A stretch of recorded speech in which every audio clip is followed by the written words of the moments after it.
Milano non è la città che credete di conoscere.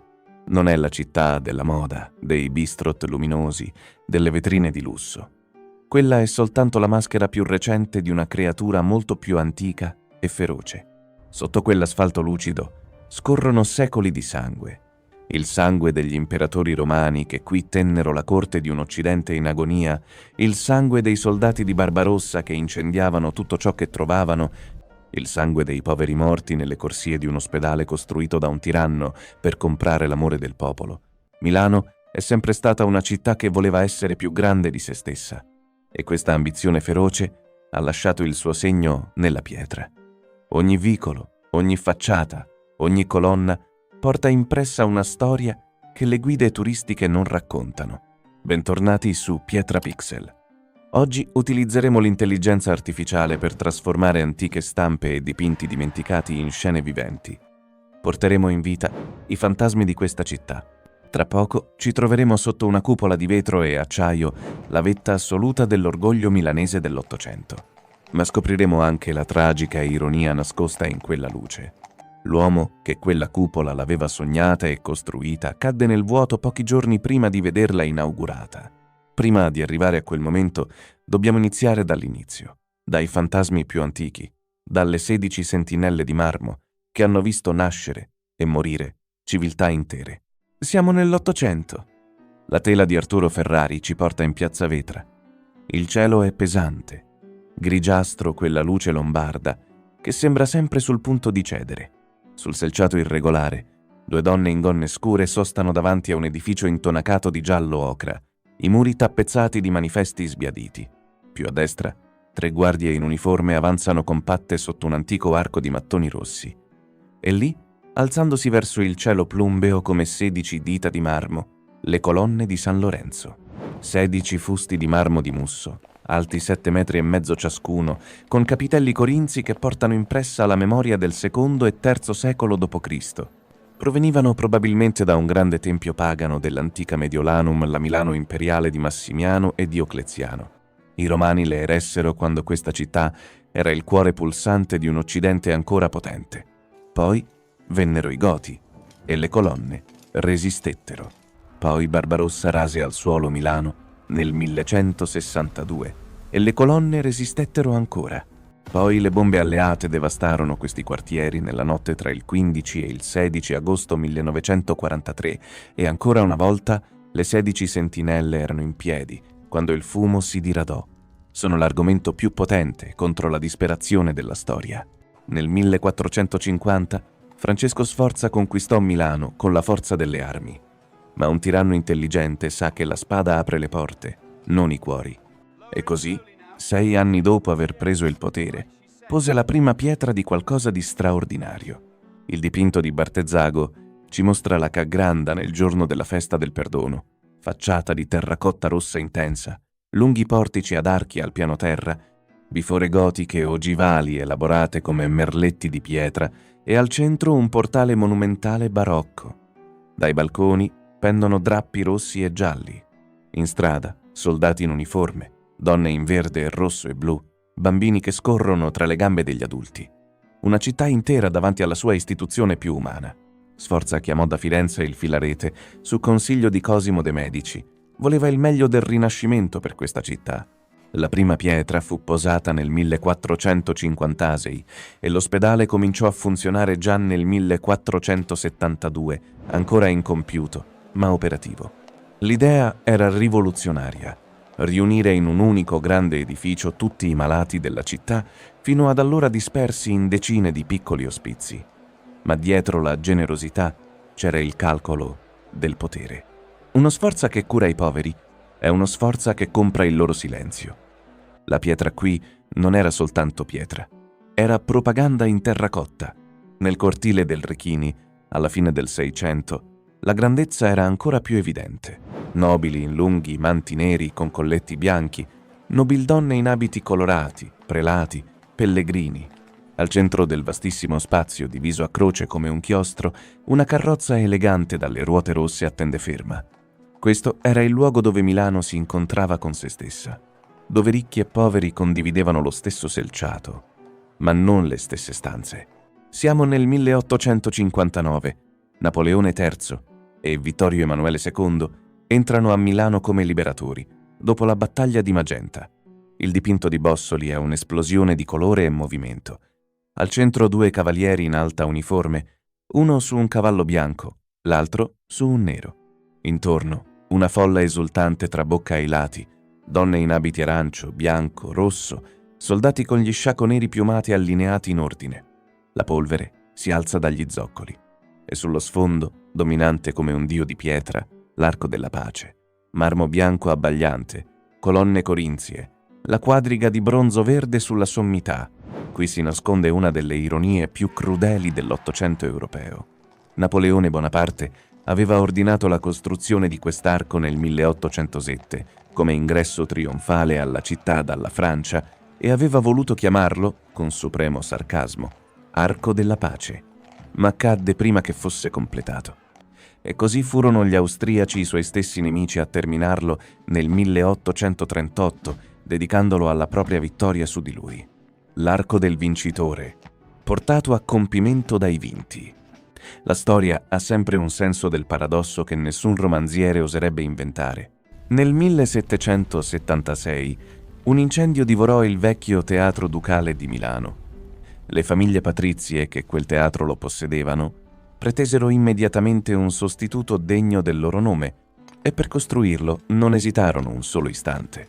Abbatterono una chiesa. L'incisione di Aspar del 1790 mostra una facciata severa e razionale. Portico ad arcate per le carrozze, lesene corinzie, timpano triangolare con bassorilievi allegorici. A sinistra, una carrozza a 2 cavalli attende. Al centro della piazza lastricata, un uomo spinge una carriola. Il contrasto eterno di Milano, grandezza monumentale e vita quotidiana umile, indifferenti, l'una all'altra. La chiesa di Santa Maria della Scala fu demolita il 5 agosto 1776. Al suo posto, Piermarini costruì in 2 anni quello che Stendhal avrebbe poi definito il primo teatro del mondo. Il 3 agosto 1778 il sipario si alzò su l'Europa riconosciuta di Salieri, alla presenza dell'arciduca Ferdinando d'Asburgo, 3.000 posti, tutti occupati. L'interno è uno spettacolo. La sala a ferro di cavallo avvolta nell'oro e nell'avorio, 5 ordini di palchi con balaustre dorate, il palco reale con la sua cortina cremisi e la corona dorata, la grande avize di cristallo che irradia luce su tutto. Sul palcoscenico, 19 ballerine in tutù bianchi si dispongono in un ampio arco. In orchestra, il direttore con le braccia alzate domina i suoi musicisti. Un'immagine di perfezione costruita apposta per dimenticare il mondo. Ma attenzione, alle origini, questa non era la sala del silenzio reverente che conosciamo oggi.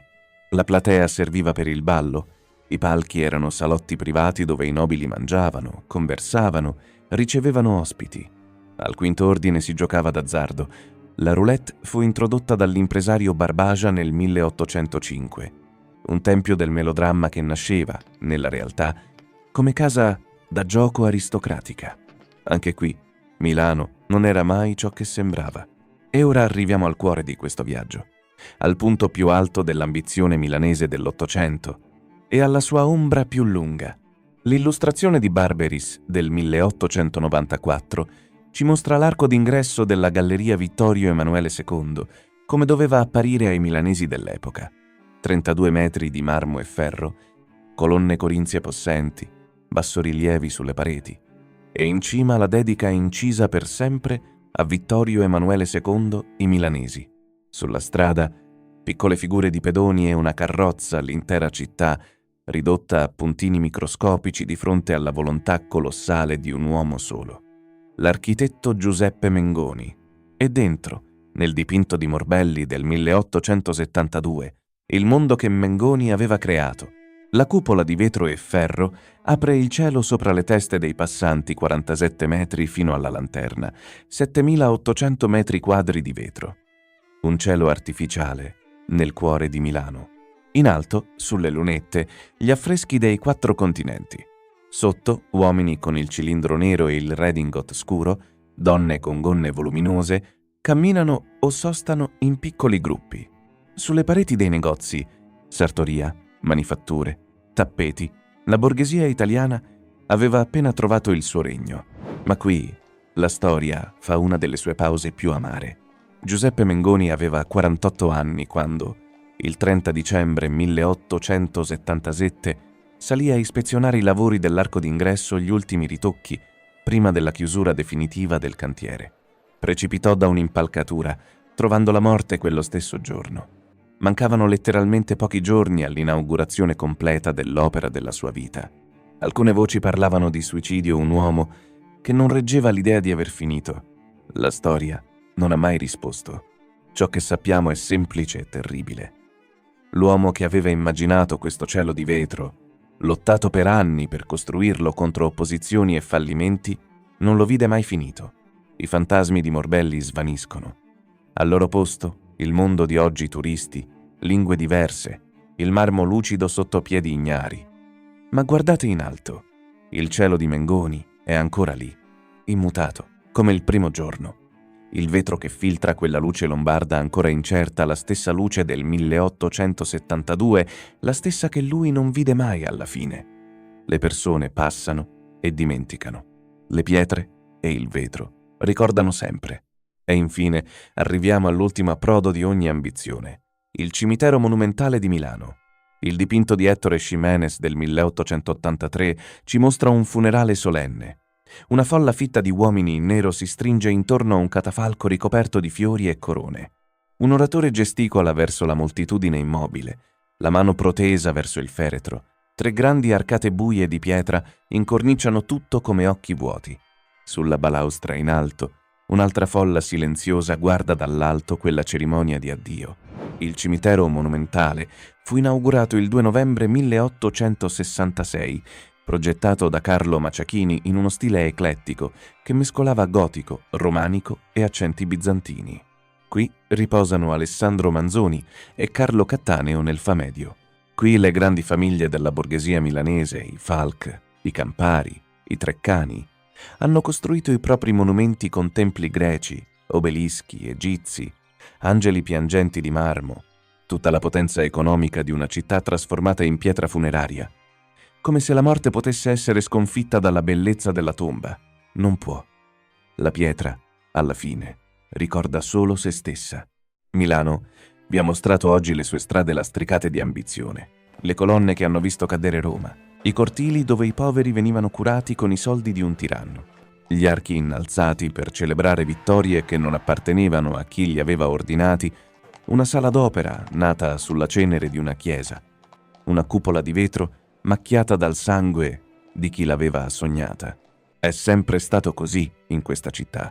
L'ambizione è eterna, nessuno lo è. Questo viaggio a Milano è nato anche grazie alla curiosità di chi ci segue con fedeltà nei commenti, settimana dopo settimana. A voi, che con le vostre domande tenete vive queste pietre e questi ricordi, va il nostro più sincero ringraziamento. E questo viaggio vi ha emozionato. Vi invitiamo a iscrivervi al canale.